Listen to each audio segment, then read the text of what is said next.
you feel like you're living in your inbox and you don't get a lot of things done during the day because you're constantly distracted by emails and you constantly feel like you're more reactive instead of proactive, then this video today is exactly for you.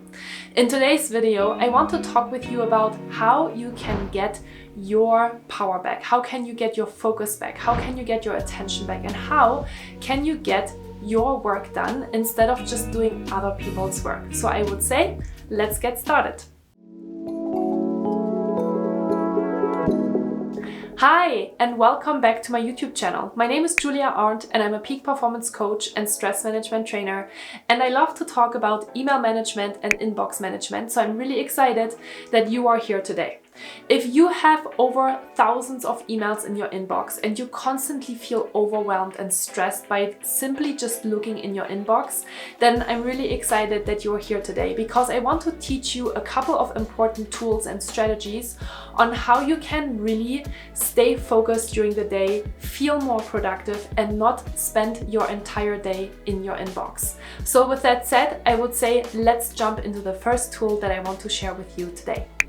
The first tool that I have for you that might not be very surprising, but I want to mention it to you again anyway, is the fact that it is really important that you have designated times during the day in order to check your inbox. You shouldn't be in your inbox and in your email at all times during the day because we all know that it is super distracting and it makes you feel more reactive and not actually get the work done that you need to get done.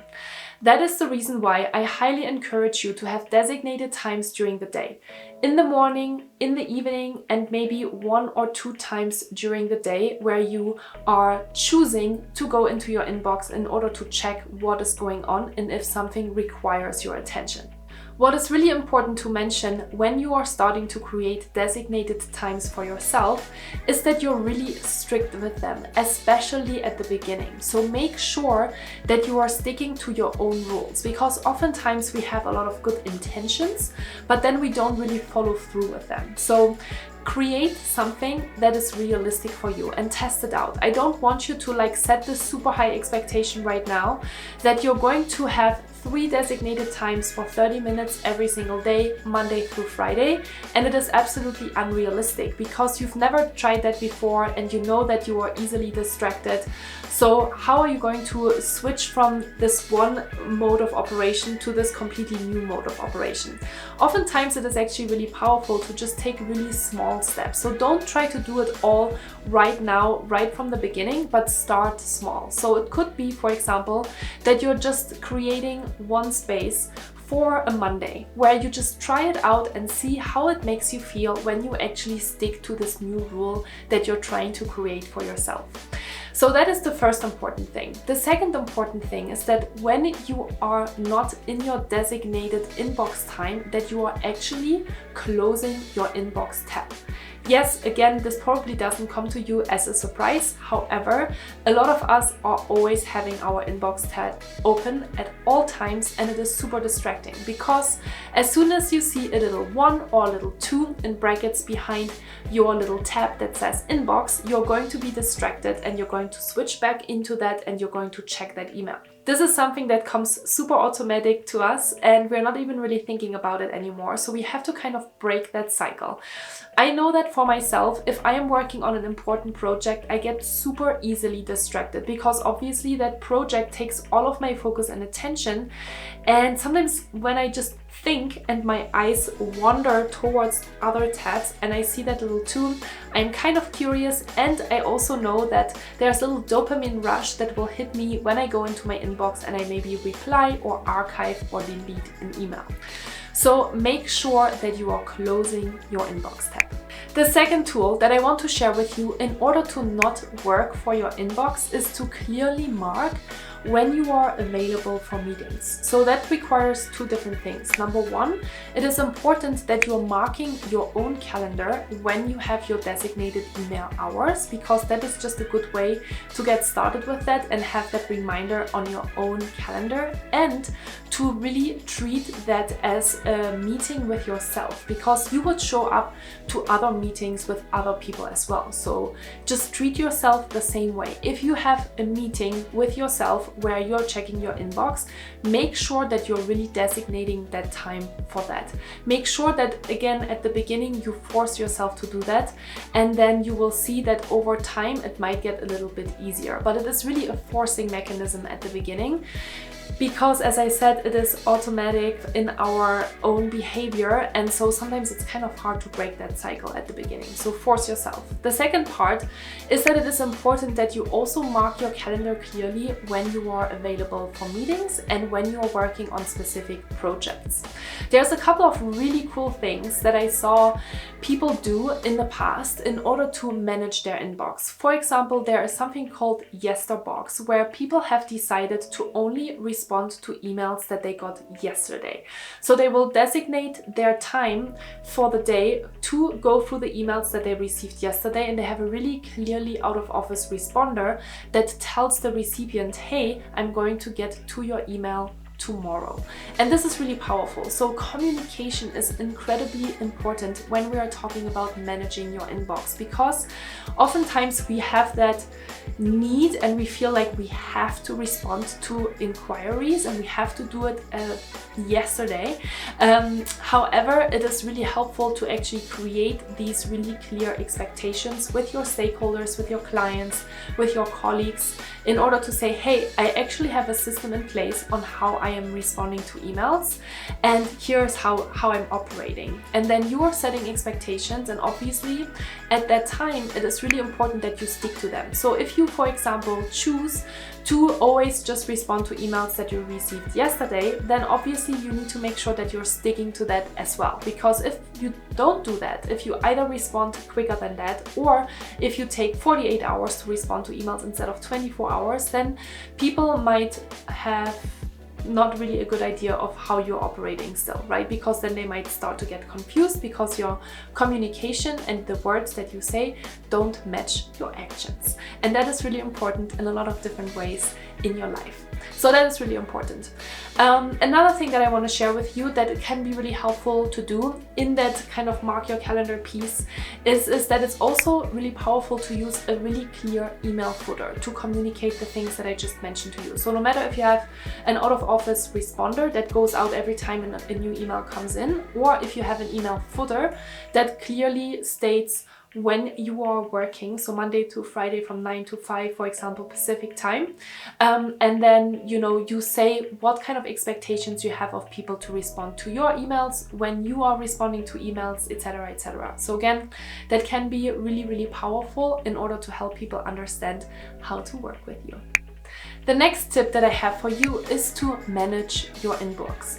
It is super important to manage your inbox, and you might think now, well, this is exactly what I'm trying to do, and that is exactly why I am constantly in my inbox, because I just receive so many emails. Then I highly encourage you to manage your inbox. So maybe there is something missing that you're currently not doing that just makes you feel super overwhelmed. I did create a video for my YouTube channel on how to manage your inbox, and so I would highly encourage you to go through this step-by-step process in order to make sure that you are really removing all of the emails that you have in your inbox that are either already actioned on or that are not helpful for you, right? There are so many newsletters, so much advertising that is coming in on a daily basis, and I receive them as well. And so I try to be really good about either deleting emails that are not important for me, or to archive them, or to unsubscribe. So that is such an important thing, and I see people do that all the time. They have 2,000, 3,000 emails in their inbox because they think maybe at some point I'm going to get into that email, but let's be honest, you probably won't. So make sure to check out that specific video on how to manage your inbox, and here's your reminder that it is important that you have a managing inbox system in place. I am, for example, a zero inbox person, and the only emails that are in my inbox are things that I still need to take action on. Everything else is out of my inbox. It is either deleted, it is archived, or it is still there because I need to take action. So really managing your inbox is super important. Visual cues, right, are so important in your life, because as soon as you go into your inbox and you see that there's a lot of things going on, then you are probably feeling pretty overwhelmed. And you obviously want to not feel that way anymore. You don't want to be in your inbox at all times. So it is something that really requires to take action and requires some focus from you as well. And I really hope that that other video that I just mentioned will really help you to go through this step-by-step process.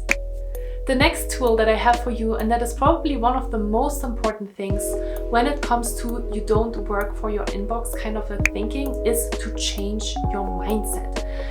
We oftentimes think that our work is our inbox, but it's not the truth, right? Your work is not your inbox. You actually have other things, other priorities, other projects to work on besides inbox management.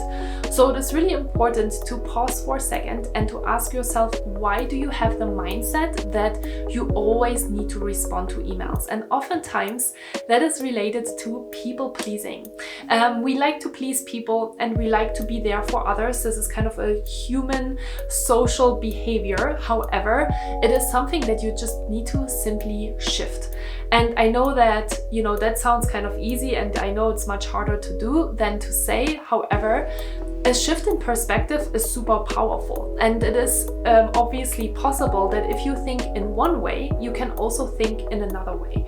So if you currently think that you live for your inbox because you don't even know how else to manage it, then I want you to simply think, I am not my inbox anymore, and I do not work for my inbox. This is really powerful. And if you need a visual cue reminder, you can even write that down and put it somewhere where you constantly see it to really remind yourself, hey, I don't have to do this at all times. Inbox management and being in your inbox at all times is kind of an illusion.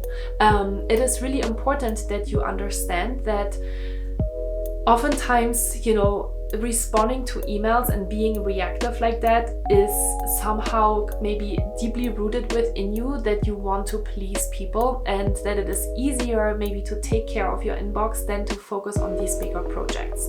Here's the thing, every time you are responding to an email, dopamine is released, and dopamine obviously is a hormone that makes you feel good. And so inbox management is kind of a simple way on how you can get this dopamine kick throughout the course of your whole day, and it gives you the illusion that you are productive, but and that's why you're watching this video right now, that it is not the case, that you are actually so reactive during the day that you don't get your actual work done, and you find yourself working during the evenings and during the weekends in order to get your work done. So you need to say goodbye to that thought of, hey, this feels kind of so good to take care of my inbox, and start to be really focused. And again, this might be a little bit of a forcing mechanism at the beginning, because I know that it is hard to break these habits. However, it is not impossible, and many of us have had to learn it the hard way. We probably all were at some point super reactive people, and we were constantly living in our inbox in order to get things done, because it gave us the illusion that we are actually productive. However, over the course of time, we have probably learned that that is not the case. And that brings me to the final tool and the final tip that I want to share with you today, which is you need to find a balance between taking care of yourself and your work and those of others.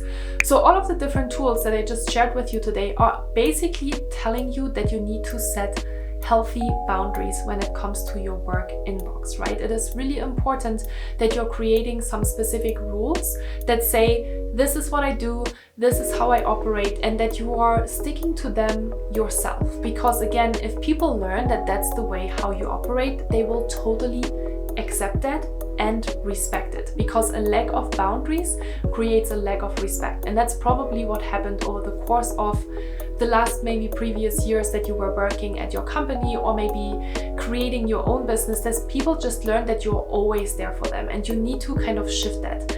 Another really powerful tool, by the way, that I really like when it comes to inbox management, and maybe people having learned that you are constantly responding right away, and they might even be using that a little bit, is to schedule your emails. Powerful, amazing feature. No matter if it is Gmail or Microsoft Outlook, you can schedule emails emails. So instead of sending them out right away, you can schedule them for the next day or for 6 hours later in order to tell people, hey, I am not just doing this at all times. So even though you might, for example, have a autoresponder that says I am only treating emails from yesterday, maybe you're just going to still check them and still respond to them, but you are scheduling them to go out the day after. So that's all I wanted to share with you today.